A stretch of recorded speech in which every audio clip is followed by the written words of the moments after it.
2025 draft just got done. We just had the All-Star game, and a number of parents and players have sent in questions that I told them that I would answer on a future episode. So this is that episode. Our son loves baseball and we want him to have balance. But for us, balance looks like protecting family time and giving him a real offseason. But we worry, will not playing multiple sports hurt him when it comes to recruiting? What's the real difference between being drafted out of high school versus going to college first? Why is nutrition important for athletes? What advice would you give to parents facing a decision like this? How should families evaluate whether to make a big commitment early in the journey or wait for a more pivotal moment down the line?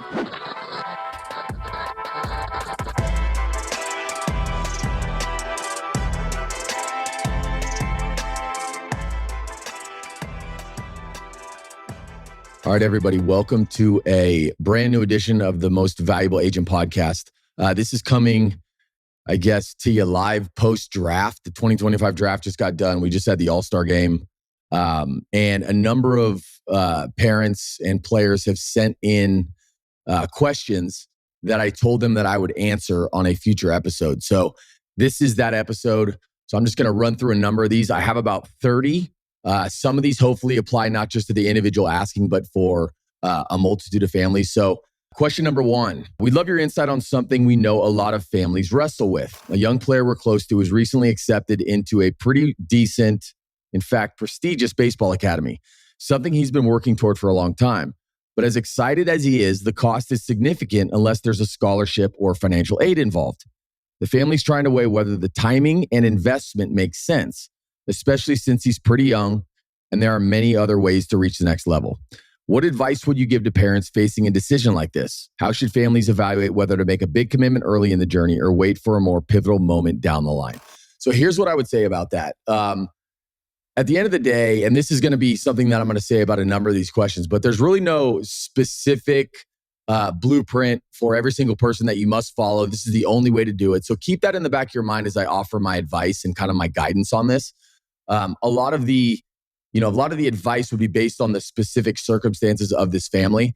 But here's the reality, just generally speaking. If you have a son and you're considering sending him to a pretty, as they said, prestigious baseball academy, and he's 11, right? The reality is if that is a significant financial investment for you, at 11 years old, nobody knows how good your son is ultimately going to be come the draft time at 17 or 18 years old. We could have, some thoughts about it. We could think that if he continues to progress, he'll be a really good player and will have a chance to do a lot of good things in the game.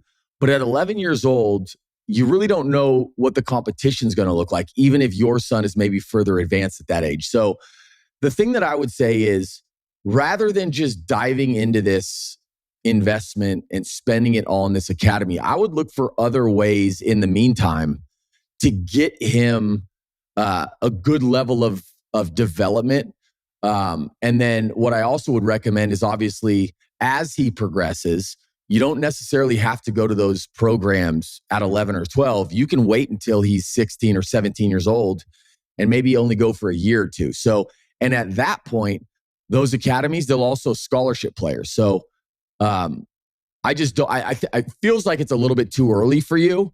So I would definitely caution you and say it's probably a better use of your resources to give it a little bit more time. Let your son continue to develop. And if you want to help him develop, try to find a really good program in the area, whether that's a strength coach, if he's a pitcher, a pitching coach, if he's an infielder, an infield coach, a hitting coach. Like, there's a number of different options. Separately, though, finding the right people, that's a different thing.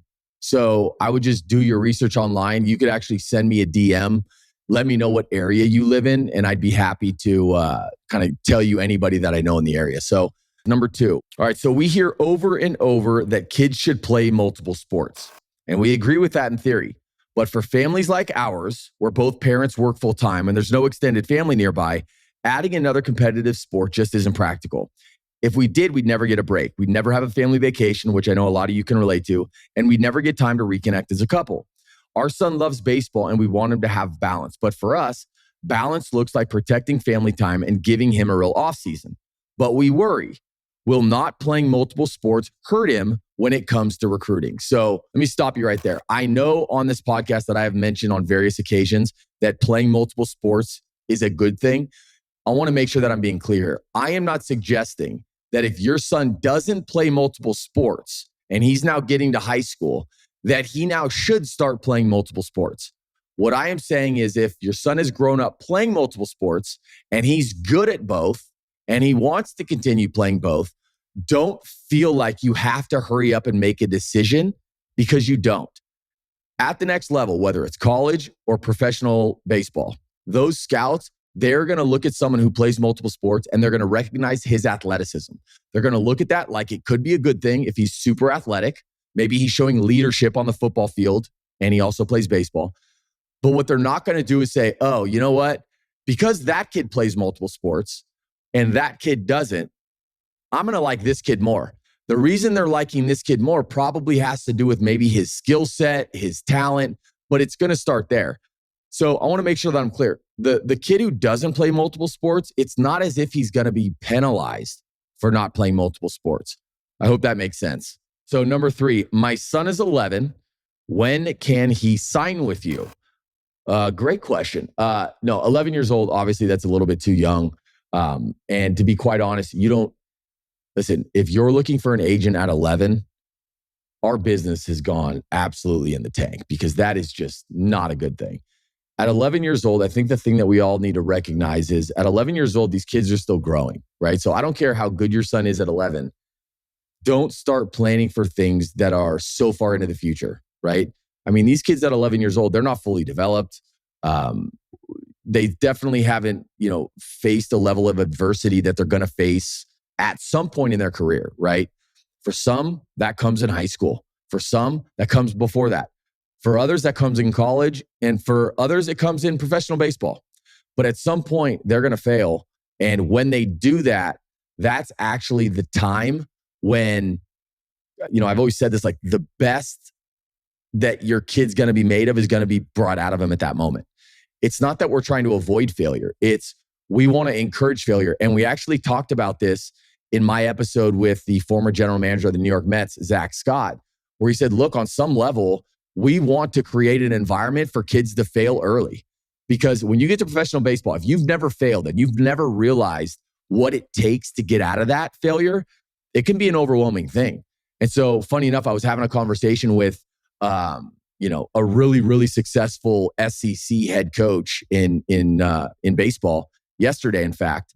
And we were talking about a client that we have that's going to school there, and how, when you go to these big programs, naturally, especially in the SEC, like there's going to be failure for everybody at some point. It's never going to be a straight line. But what's so exciting from my standpoint, and I know a lot of these coaches and recruiting coordinators, is like, how do you create an environment so that when that happens there, they're encouraged to continue to grow and get better, and they're not made to feel like they're not any good. So to answer your question, and this is a long-winded way of me saying it, worrying about picking an agent as young as 11, and that I can't tell, it may have been a joke, but worrying about picking an agent as early as 11, it's like the focus needs to be on the development on the field more than anything else. So I hope that answered your question. Why is nutrition important for athletes? So here's what's funny. This question came from a friend who is the personal chef for, funny enough, I don't know if you can see his name right there, but a personal chef for, let's just say this, he was in the Major League All-Star game last night. And so the thing that's funny to me is why nutrition is important for athletes. I think when you're call it high school or even younger than that, amateur baseball player, you want to emulate everything that the players do on the field. But for some odd reason, these players don't ever recognize some of the stuff these guys do off the field. And I'm not referring to the swag and all of that stuff. What I'm referring to is how much sleep are they getting, right? How much protein do they need to eat? How much carbs do they need to eat? And fat do they need to eat? And what's interesting is a lot of these players, what they do is they get their blood tested. The lab will send back the results. They'll have this guy essentially analyze all the results. And what they'll figure out is, look, based on your blood type, based on your body specifically, this is, this is ultimately what you need to be eating every single day. And they can get even so specific as designing meal plans for you. So, depending on the age of your son, obviously, I would encourage them, look, if you want to look like so-and-so player on the field, well, then we need to pay attention to really what is that guy doing off of the field to make sure that his body is staying ready and healthy. And what's interesting is some of the best players in the game are naturally gifted, and you'll see them do stuff off the field and you're like, well, wait a second. That's probably not good for him, right? I mean, we represented a pitcher, one of the, most popular pitchers in the game. I mean, this guy won 2 Cy Young awards in his first 2 full major league seasons. And this guy never drank water. He only drank Mountain Dews. And so that obviously isn't healthy. I don't think he necessarily didn't know that. He certainly knew that. And it makes you wonder because, this guy was a talented guy. His career wasn't as long as it probably, I think he may have been expecting. He wasn't the biggest guy in the world, but because of that, it just makes you wonder. So if you see an athlete who's having a lot of success on the field, start asking yourself, well, I wonder, what is he doing off of the field to make sure that he's ready to be that successful? That's kind of where you start. So I appreciate the question, Chef. And I hope that answered it. Okay. So number 5, have there been times as an agent representing players when morality and business conflict? Yes, of course. I think it's one of the reasons why families and players have a bad connotation, or there's a bad connotation with the word agent. I think agents historically, there's a lot of, let me make it clear. There's a lot of good agents out there, and there's a lot of good agents that are good people out there, but not everyone is. And I think this is the reason why people have this reaction when they hear the word agent. They've heard the horror stories. I mean, you can just Google it. It's out there. And so what I would tell you is, yes, it happens, but I'll give you an idea just based on a personal situation that I've had. And I'm comfortable telling you this story because I've had this guy on the podcast and I've talked about this story with him on the podcast.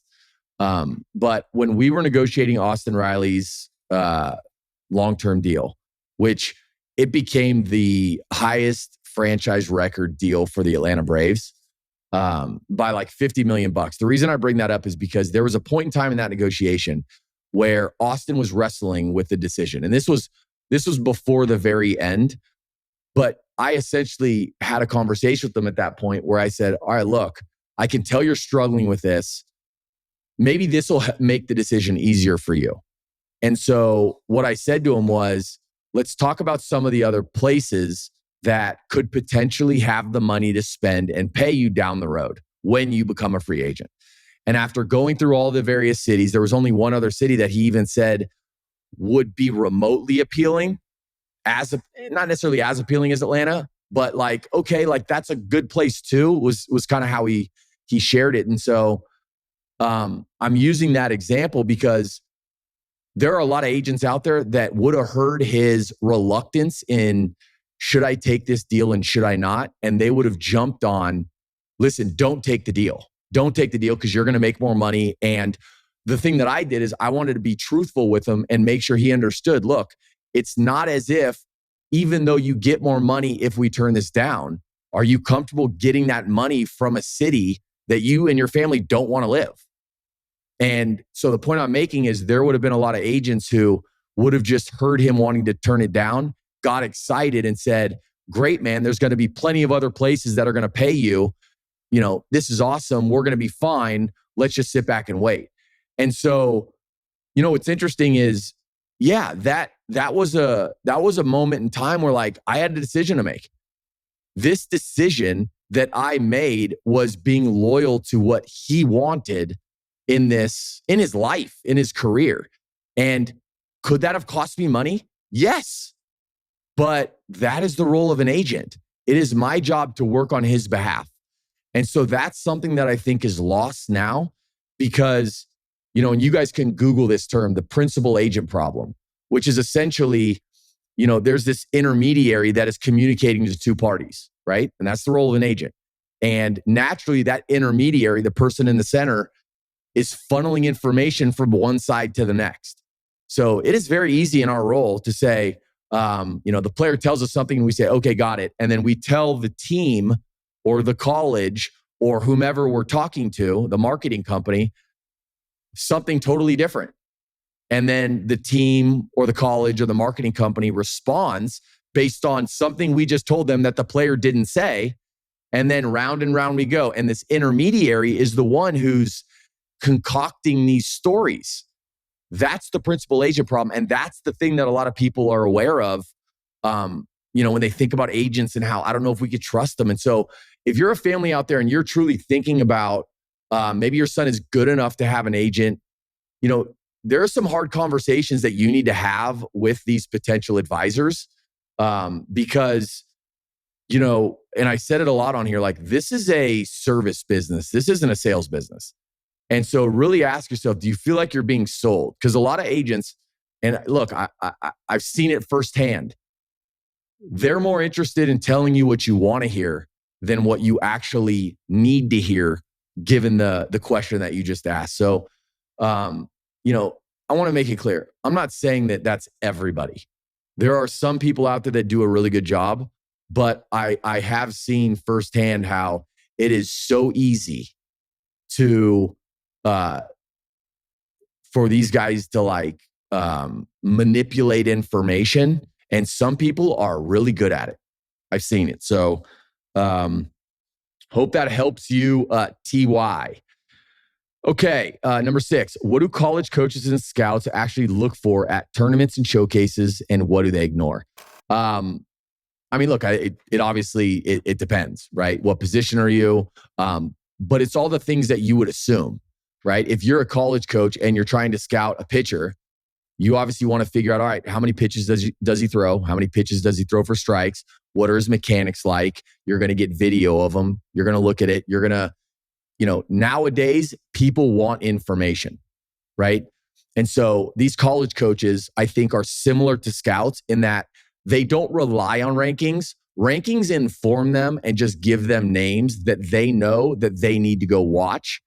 But in this industry, it's so incestuous that these college programs, they'll talk to scouts. They'll get a sense from these scouts. Hey, who do you like? They'll talk to agents. Hey, who's really, really good, in this program? They'll talk to travel ball coaches. Who do you guys have who's going to be like the next dude that I need to get on right now? So as a parent hearing that, again, it's all the basic stuff that you would assume. It's not that there's like something that they're looking for that's hidden that nobody knows. These things are talked about all over the place. But something that a lot of parents actually don't think about much, they think it's all about the tools on the field, is the makeup of the player. How does he present himself, right? When he meets somebody, does he treat him with respect? How does he talk to you, his parents? These coaches, they pay attention to all that stuff. And if there's a kid out there who's listening to this and, maybe you're a little disrespectful to your parents or your coaching staff, and you have ambitions of playing pro ball and college ball, you got to go, be careful, because none of these college coaches and none of these scouts want to invest in somebody that they think is going to be a problem with their organization. So that is something that I think a lot of people lose sight of at the pro level. Like when we start going through the draft stuff, we talk about this all the time. But I think sometimes with college kids, it's a little bit lost in translation. So, I say this, I feel like it's common sense, but I do recognize that sometimes maybe it's not so obvious. So I at least wanted to mention that. So number 7, how do we know if our son is on the radar or just being marketed to be at camps or at events? Here's the reality is, up until your son is probably 15 or 16 years old, you really don't know how good he's going to be, because maybe he grew early and at 11 years old, he's head and shoulders bigger than everybody. But let's assume that he's 6 feet tall and he's 11. Okay, you would think your kid's going to be really tall, but then what if he stops growing and everybody else catches up? Maybe he just ends up being 6 feet tall. So you just want to put it in perspective. I think the biggest mistake is to think that you're ranked high at 11 years old, and that somehow means that you're going to be the best kid in the class at 17 or 18. It's okay to hope that happens, but don't make decisions that are planning for that to happen. I think parents need to kind of sit back a little bit, let it develop how it needs to. Let your kid be a kid. Let him hang out with his buddies. Don't take away this part of his childhood because you're so focused on being a professional at 11 years old.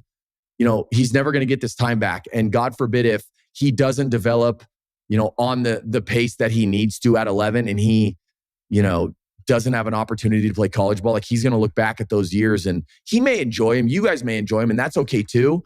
But I just want you to be realistic about it. I hope for everybody who has a son at 11 years old, if they're ranked number one, I hope they stay number one. But like the evidence doesn't support it. The evidence says the opposite. There have been plenty of kids who were unranked going into their senior year. And then pretty quickly, now they're the guy and they're in the top 10. That it happens every year. So just be aware of that. All right. So is it better to play on a high profile team with less playing time or a low tier team where he's a standout? So this, I'm assuming, is referring to travel ball. Again, and I've said this repeatedly on here, like it depends. There are advantages to playing on some of these national teams where you're going around and you're playing really, really good competition. But it depends on where you're at and what the number one priority needs to be. I've oftentimes said this on the podcast that generally speaking, for kids who are, whether it's 10 to 15, their number one focus should be on development. Development number one. From development comes wanting to go to tournaments and wanting to compete. And then a result of doing 1 and 2 right, then you get exposure at the right time, right? Brandon Oliver and I had this conversation, like there's also something called overexposure and you don't necessarily want that. That's not a good thing. So, if you're somebody who is now 15 and 16 and you have spent a lot of time and you've worked on the development piece and you're ready to like showcase your tools and your skill set at that point, then what I would say is be open-minded if your local team isn't necessarily going to these big events to be a part of a bigger team so that you can participate in those events and play against better talent. But if your local team is going to those events, I'm not suggesting that you have to leave that local team and then go play for one of these bigger teams. That is not what I'm saying. I'm only saying if they're not going to an event that you wanted to go to, then I do think it's okay to then go play with one of those larger clubs, at least for that tournament.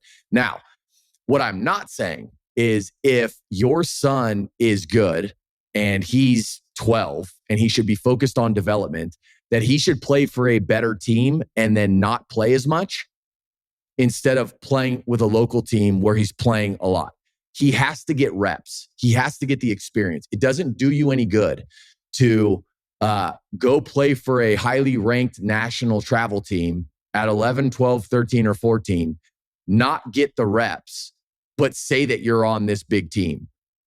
No, not. I said the opposite of what I'm saying. That is when your ego's involved and it's more important for you to tell people that, your son's on one of the best travel teams. Like that doesn't add any value. There's nothing there that's going to mean that he's going to somehow, and go listen to the episode with Jeff Petty that I just had, because Jeff, and to his credit, talks openly about like, hey, look, I'll be the first to tell you, we're not just going to pick up the phone and call LSU if we don't think your son's ready for LSU. So if you're the dad or the mom of a kid who is really good, right? And you want to go play for a national team who's not going to play you a lot, how is that making you better? If he's not playing you a lot on that national team, it's not that you're not good, but they may have other players that are better. So that same coach isn't necessarily going to pick up the phone and call LSU and tell them that they need to look at you if you can't even play every day for his team, is essentially the point I'm trying to make. So I hope that answers your question. How much do scouts value tools like velocity, exit velo, and pop time versus actual in-game performance? So if we're talking about pro scouts, yeah, both matter, right? Both do in fact matter.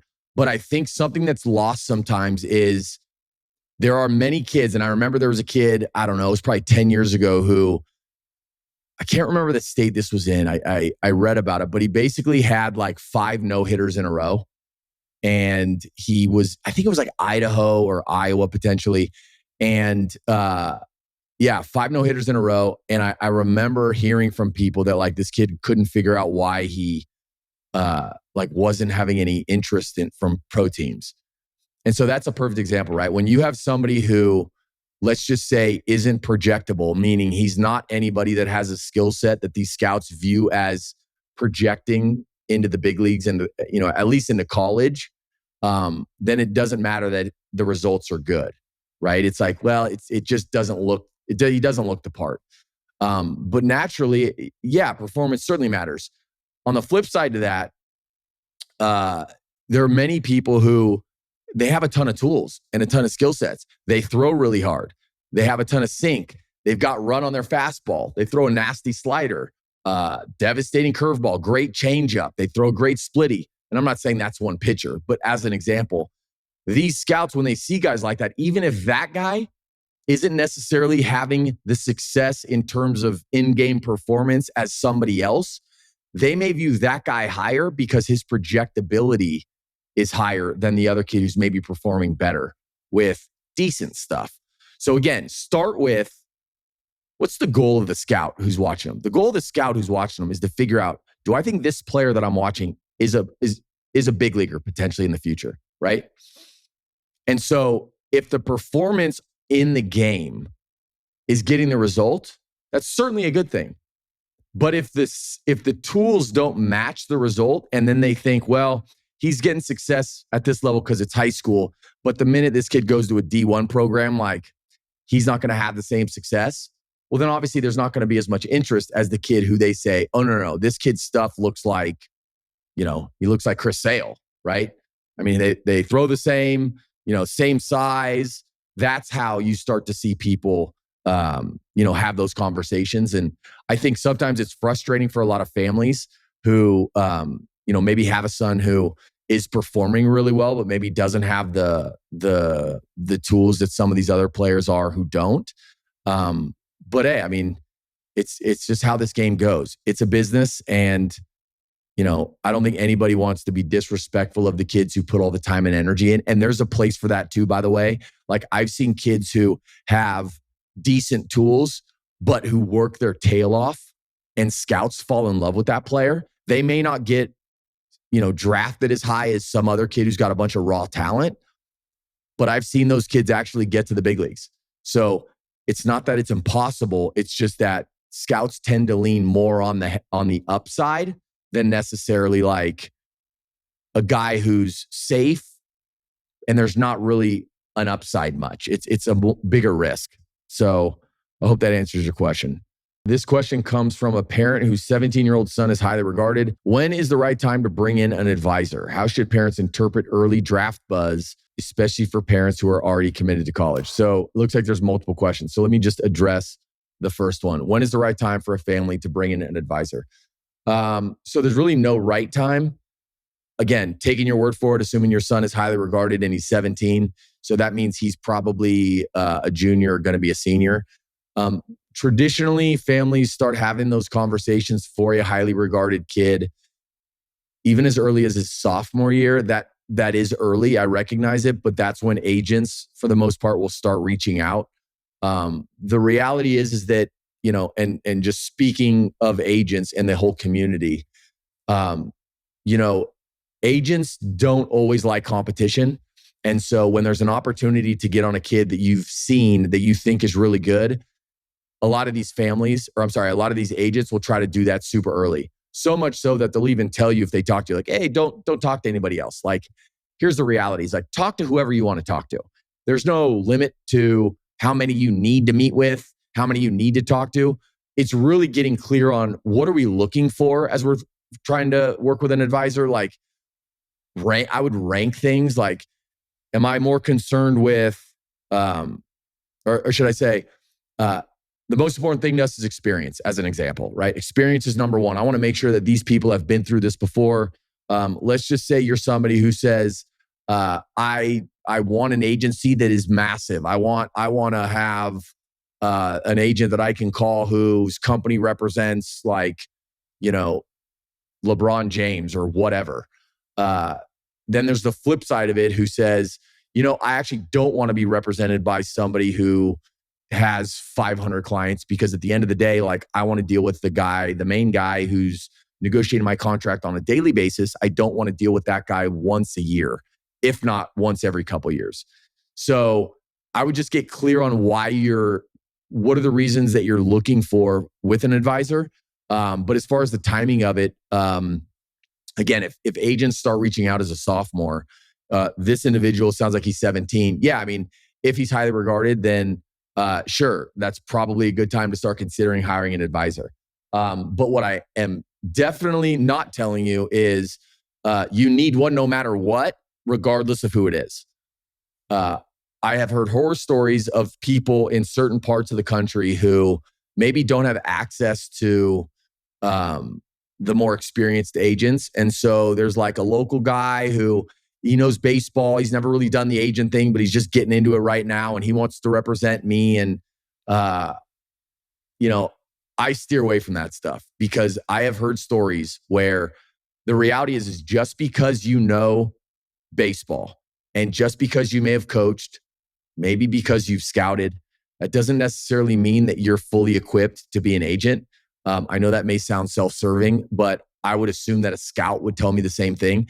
Just because I've been an agent for 25 years doesn't mean that I can just go be a baseball scout and be just as good as that individual is. And so I'm essentially saying the same thing, in the opposite. So,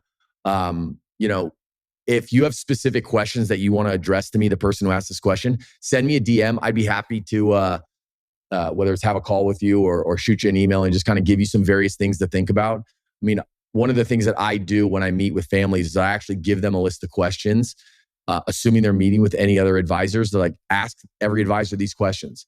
That's my way of just wanting to add value however I can. And there have been circumstances where I've signed those players and those families, and there are circumstances where I haven't, and that's fine too. I'm not ultimately looking to sign everybody I meet with. It's as much as, because you got to remember too, if I represent every player I've ever met with, I'd have a ton of players. And that's not been my goal. My goal has been, how do I provide a certain level of service for these individuals that far surpasses any other level of service that anybody else offers? And so there's specific things that I get into in these meetings, but part of what I'm trying to figure out is, based on what I do, does this align with what they're looking for, right? So naturally, you could tell well, that's not going to be the case for everybody. So I've met families and players who I've said in those meetings, it sounds like what you're looking for is maybe something different. So if you would like help or advice on who those groups are that I think maybe do a good job, I'd be happy to kind of share that with you. And then there have been others who we were in fact exactly what they were looking for. So it just depends. But this is a long-winded way of me saying the right age to consider an advisor, if your son is legit, is probably the spring season going into his senior summer. But chances are agents will have already reached out to you before then. All right. Can a player hurt their draft stock by committing too early to college or not committing at all? No. Well, first off, there's new rules with college, right? Now, I'll just specifically speak as it relates to D1. But these college programs can't even talk to you until August 1st going into your junior season. So if you commit to a college after that point, no, it's not going to hurt your ability to play professional baseball. In fact, if you don't commit to a college, that'll hurt you more than anything, because one of the things that you as a parent need to be aware of is you need to have a plan B. Even if pro ball is plan A, you need a plan B. Because if you don't have a plan B and the organization that wants to draft you knows it, you've got no leverage. The only leverage you have are other teams that may also have interest. But the way that the draft functions is, if they know you're signing no matter what, they don't necessarily have to call you before the pick. They just take you, and then good luck convincing them that you're not going to sign. So yeah, not to mention, no player, I don't care how high he's ranked, how good he is, no player going into that senior summer before his senior year is going to be able to predict exactly where he's going to go in the draft. And I'm telling you this by experience, even the best kids. There have been plenty of kids, and I don't want to get into names, but plenty of kids who were ranked number 1 and number 2 in the class out of high school in their senior summer, who didn't get drafted in the first round, didn't get drafted at all. And it wasn't because they turned down a lot of money, but they just regressed and quickly or got hurt. So, yeah, that's just one of those things that I think that you need to be prepared for. I know that I would prefer to go play professional baseball, or I know that my son would prefer to go play professional baseball out of high school, but we need to have something lined up in the event that it doesn't just go exactly as planned. And we want to make sure that that he's protected and has another pathway. So scouts understand the best players, they're going to have college commitments. And by the way, that's actually a good little lesson. If you're the parent of a son who maybe isn't considered the best, maybe they're like a tick below, right? But you're seeing that the best are doing something, you should just pay attention to that. Be mindful of that. Ask yourself why. Why are they doing that? And if you have any other further questions, send me a DM, send me an email. I'd be happy to help you answer it. What's the real difference between being drafted out of high school versus going to college first? Okay, so we kind of touched on a little bit of that right there. But the biggest difference is, and again, I mentioned that I had a conversation with a really successful guy in the SEC, head coach, yesterday. And we were talking about this exact question, really. I mean, what are the things that high school players ultimately need to learn that they get to learn in college and don't necessarily get to learn in pro ball? In college, especially with the transfer portal today, you are met with a need to compete immediately. They're going to bring in other players to compete with you at your position. You are not going to be given anything. And so if you're good enough, competing against those kids and those players, if you're good enough, is going to bring out the best in you. At pro ball, you're kind of, depending on what you sign for, you're being given a lot longer runway to figure it out, right? But the reason I said if you're good enough at the college level, because for the kids who aren't good enough at the college level, going to pro ball, they're not going to have the opportunity or the runway that they otherwise would have. So I'm talking about the player who has a chance to go either one and sign for a decent amount of money. Those players, I mean, look, you need to analyze your son and figure out, is he somebody who, does he need to get his teeth kicked in a little bit? Does he need to be toughened up? Does he need to actually face adversity because he never has up to that point? Going to pro ball, expecting to learn it at that level, it's even more difficult. So that's kind of one of the biggest things between pro ball and college. How much does makeup and character really matter to scouts and coaches, and how is it evaluated? So we talked about this a little bit a few questions ago. But so let's share what makeup is. So makeup is something that all scouts and colleges want to know about, right? And there are some teams that actually have two forms of makeup. There's on the field makeup, and then there's off the field makeup. On the field makeup are things like, do you play the game the right way? Do you run hard to first base? Do you run hard out to your position? Do you do the little things well, right? Like, think about it commonsensically. Like, do you check all the boxes, right? Do you do things the right way? Do you carry yourself the right way on the field? Off the field, it's like, yeah, are you respectful of your parents? Are you responsible? Or are you somebody who's a troublemaker? Do you get into drugs? Do you drink? Are you disrespectful of your parents? Do you have anger problems? All these things, what makeup is, it's the makeup of the individual, right? So what's inside of them? Are they going to be somebody, and here's why they want to know, are they going to be somebody that when they fail at the next level, are they going to have the tools and the skill sets with confidence, with their upbringing, to know that it's all good, I can get out of it? That's why they want to know. And they also want to know if they're going to draft you and you're representing the name on on your chest, are you somebody that is going to make us proud, or are you somebody that's going to disappoint us?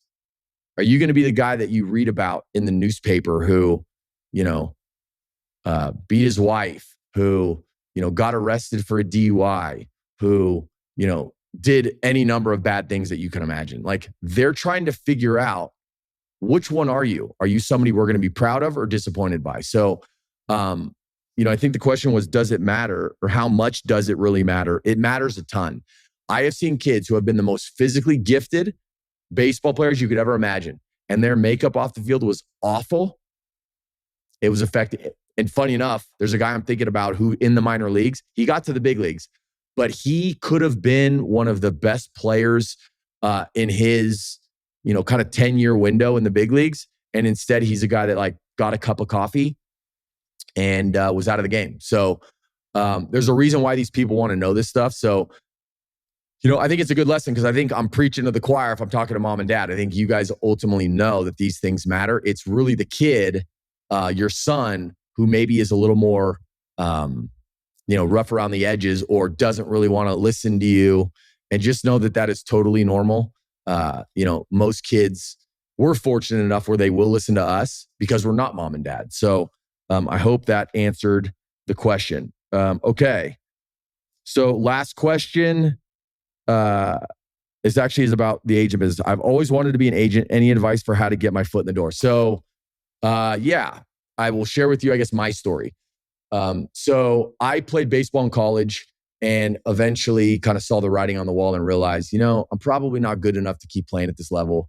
Am I wasting my time by doing this? I feel like the writing's on the wall with this. I just, and this is college. This isn't even pro ball. So I made a hard decision at that point to stop playing. And I reached out to my junior college coach. Shout out to Andy McKay. He's now the assistant GM with the Mariners.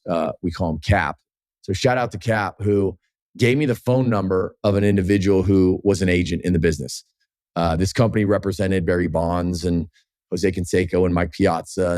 And so I then, at that point, had already kind of done some research on the agent business, kind of had an idea of what it did or what an agent did, but was honest with myself. Didn't know if I'd like it, didn't know if I'd be good at it, but I was interested enough and I was a hardworking kid enough that I knew once I get my foot in the door, I'm going to learn really quickly, like, is this something that I want to do long-term? I did know that I wanted to be around the game of baseball. So in that moment, when I spoke to my junior college coach, Cap, he gave me the phone number to this guy and I called him, left him a message. And funny enough, I actually played with a couple of their clients who were at the time playing professional baseball, one with the Dodgers and one with the Orioles.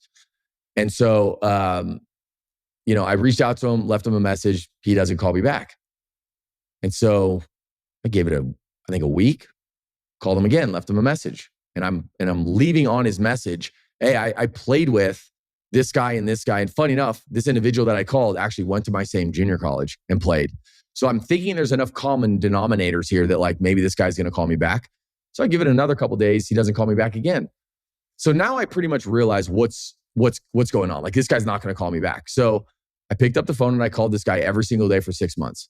And it was so obnoxious. And I recognized that it was obnoxious, but that was the point, is I was letting this guy know, you're not turning me away. Like this is my one chance to get in the business and I'm going to do something about it. And so he eventually called me back and brought me in, hired me as an intern and told me, we're not hiring after. So like stay here for 3 months and enjoy it. I ended up staying as an intern there for I think a year, and they hired me while I was still in college.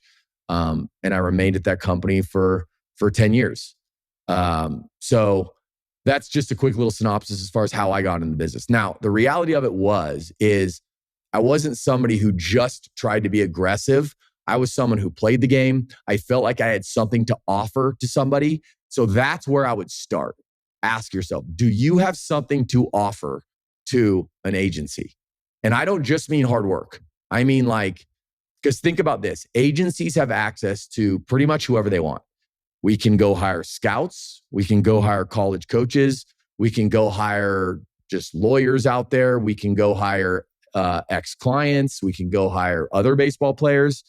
And so if you're just an individual who's listening to this and you just really want to be an agent, but you've never played the game, have no contacts in baseball, don't really know much about the game, my concern for you, and I'm not saying it's impossible, but what I'm saying is your pathway to getting into this is going to look different, because you're going to have to figure out how you can add value to an agency in a different way.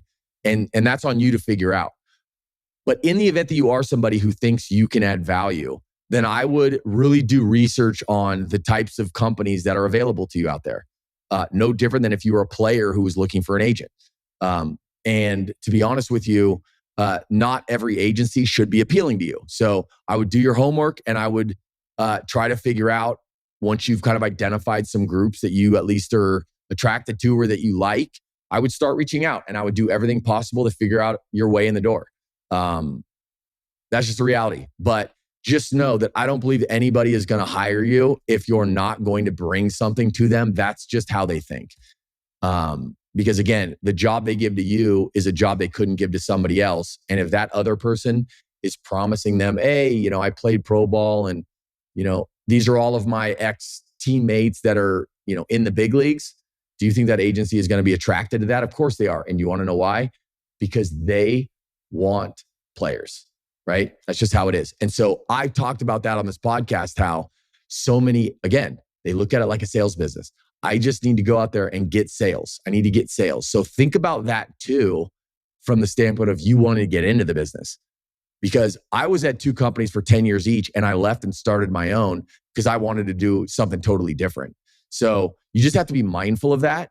But, I hope that helps. And so that was the last question, everybody. Look, I know this was long. I appreciate you guys sticking with me.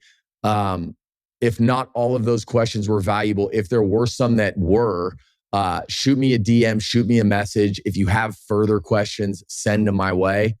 But I appreciate it, guys. And if you haven't done so, like and subscribe to the YouTube podcast. It's The Most Valuable Agent. I appreciate you guys. We'll see you.